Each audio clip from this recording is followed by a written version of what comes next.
Hey Still Hearts, how y'all doing? This is Jada Lynn. Welcome to In the Raw. This is a channel where we sit and discuss narcissism, what it sounds like, what it looks like, and what is up close and personal in your face.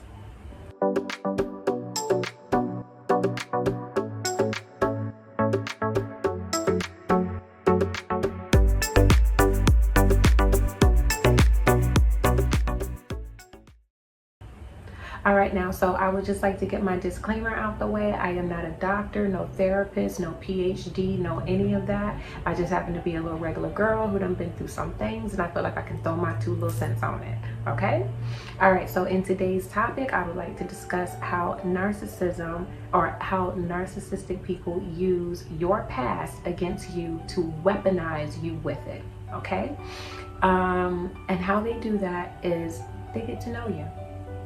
They get to know you in the most subtle, compassionate, and simple way.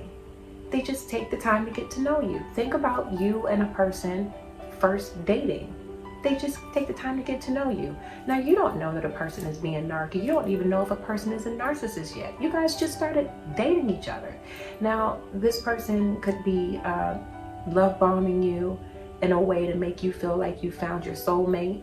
They could be making you feel like, oh my God, this person really gets me, or this person is really, relating to me. I really relate to them. They've been through the same things that I done been through. And one thing that a narcissist is, or a toxic person, they have no identity. So whatever it is that you put out, that's what they're going to put out. Do you hear what I mean? So if you're putting out the happy bug, the happy juice, they're going to put out the happy bug and the happy juice. Did you hear what I mean? That's just, they're vibing off of you because they really have no sense of identity, no sense of self. They're the most lost individuals, unfortunately, but that is how they're going to do it. That's the way that they approach you, is they get to know you. Now, while they are getting to know you, they are pretending to get to know you in the most caring way, as if they care, as if they, really relate to you, when the whole time they can be making up whatever it is that you're saying. They could be making up what they say back to you to make it seem like they're relating to you. Okay, and I have my notes here on to the sides. If you see me looking off to the side, that's what I'm doing. Okay, but now while you are, talking and getting to know this individual, your guard is dropping. You're dropping your guard down, as we all do when we're getting to know somebody that we like and care about, because we feel like they care about us and we care about them back, and you feel safe, you feel secure, so there's no reason for you to have your guard up. And when you bring your guard down, you're talking and you're telling people this, you're telling them that, and the most simple things, or you're telling them your most painful things that hurt you, or the most dark insecurities, deep-rooted insecurities, or painful memories and things like that. And that's where the trouble comes in. You would not know not to do that. You just wouldn't know not to do that. But why would they do this? The reason, for me, I feel like they do this is because I feel like they do it because they're trying to regulate themselves through you. That's the best way that I can think of it. However happy you feel, however confident you feel, they feel like they can't be like that. And for some reason, like, you gotta understand, their insecurities is so serious, so deep rooted. Like, it's almost like they're jealous of you. And for you to feel confident, for you to feel good about yourself, for you to be happy, and they feel crappy about themselves, they're going to break you down in the worstest way. And the best way that they can break you down is using what you've told them to hurt you. Now, say like you've told them something, and you guys are dating, and you guys are, you could have told them about a death that ever since this person passed away, the family has never been the same, or I've never been the same, or whatever has never been the same. Or maybe there was a serious reason for a breakup or a divorce or something like that, and this divorce really could have hurt you, really put you in therapy, really made you depressed, or something. Maybe it was some kind of public humiliation that could have happened, or something like that, in a childhood, and something could have, you know, you were publicly humiliated in your childhood and you never forgot it and things like that.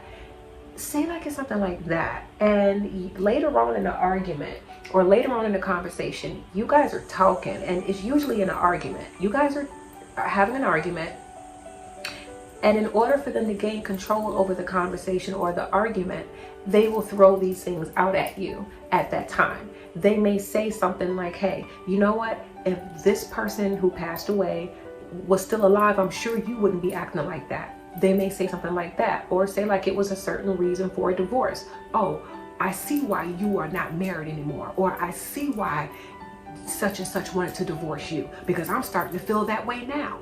Or if it was some kind of childhood public humiliation, you know, I see why this happened to you. I would have picked at you too, or whatever the case may have been.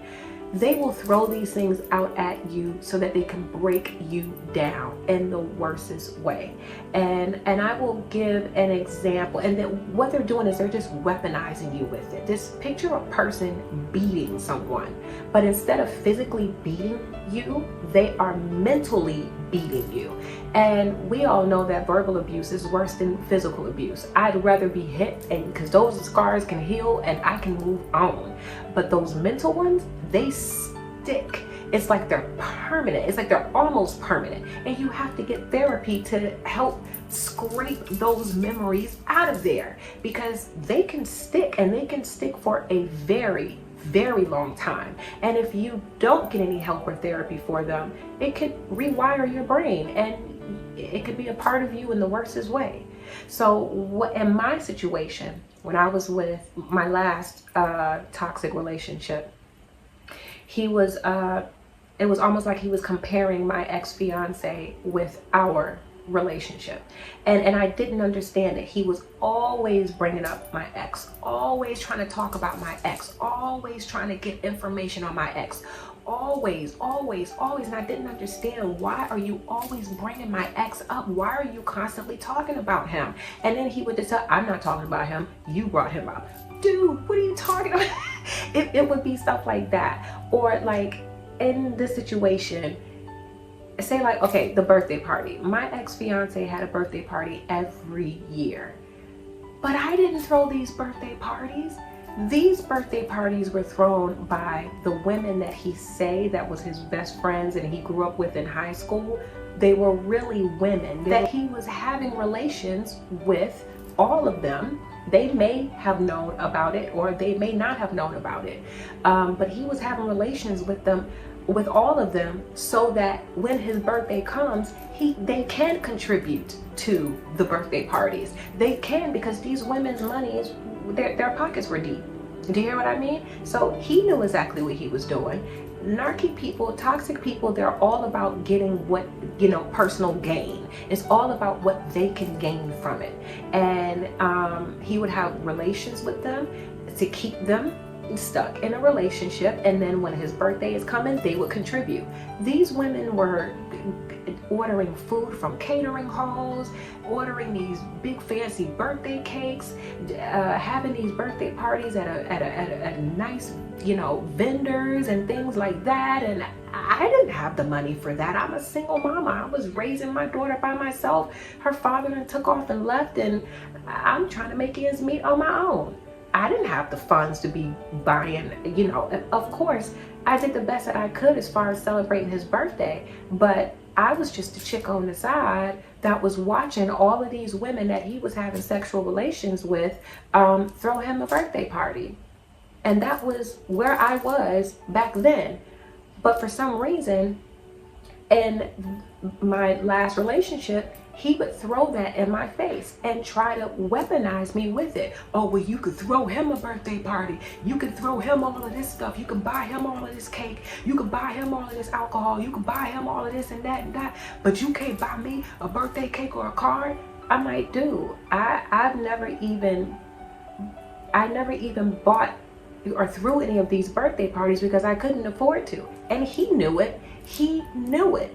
Check out my video, my last video on the reverse discard, because I explained how the whole reverse discard happened. So go check out the reverse discard video and see how narky people tell the truth. But at that time, the whole discard happened because I didn't get him a birthday cake or a card. And that's what he said. I can't get a birthday cake or a birthday card, and you threw your ex-fiance this big, huge, extravagant birthday? No, I didn't. And he knew it. So my thing is that how do you guard against it? Well, when you're dealing with a toxic person or some kind of a narky person, there's really no best way to guard against it. The best way that I dealt with it was I set boundaries for myself. I had to set serious boundaries. We're not going to talk about this. We are not going to bring this up. And if you do bring this up again, this is what's going to happen. You have to set boundaries. It's almost like you're dealing with a child. And with that, after you set the boundaries, then you just ignore them. I ignored them. And what I mean by ignoring them, I don't mean ignoring them like giving them the silent treatment. I mean by ignoring them in a way by not giving them the emotional outburst that they are looking for. They are looking for that emotional feedback so that they can feel on top, that they are in power and in control of the argument. If they say something like, oh, well, I see why this, if this person hadn't died, then X, Y, and Z, whatever. And then you'd be like, oh my God, I can't believe you just said that. I can't believe you went there. You know how much that hurts me. Oh yes, they know exactly how much it hurts you, and that's the reason why they're doing it. And if you don't put an end to it, they're going to continue to do it and continue to do it and continue to do it. It's just like reopening up or ripping open a wound. Do you hear what I'm saying? If you do not put an end to that, and let's be honest, if you're in a new relationship, why does he want to know anything about your ex anyway? Why does she want to know anything about your ex anyway? Why does it feel like they're competing? You hear what I mean? You shouldn't be talking about your ex, your past relationships in your current relationship anyway. Dead that. As far as I'm concerned, I would say dead that. Okay, so I just want to come on in here and talk about, give you a good general idea of what it feels like when a narcissist uses your past, your own past, to weaponize you with it, a tip or two what it is that you can do, but I strongly advise, do not give them any kind of emotional feedback. You're just gonna have to go gray rock, and if you don't know what gray rock means, look up the definition and try your best to, you're gonna have to try your best to control your mental outburst. You cannot give them an emotional outburst, because once you give them an emotional outburst, they got you. Do you hear what I mean? So I'm gonna leave it there, and y'all have a good one, and I will see y'all in the next video.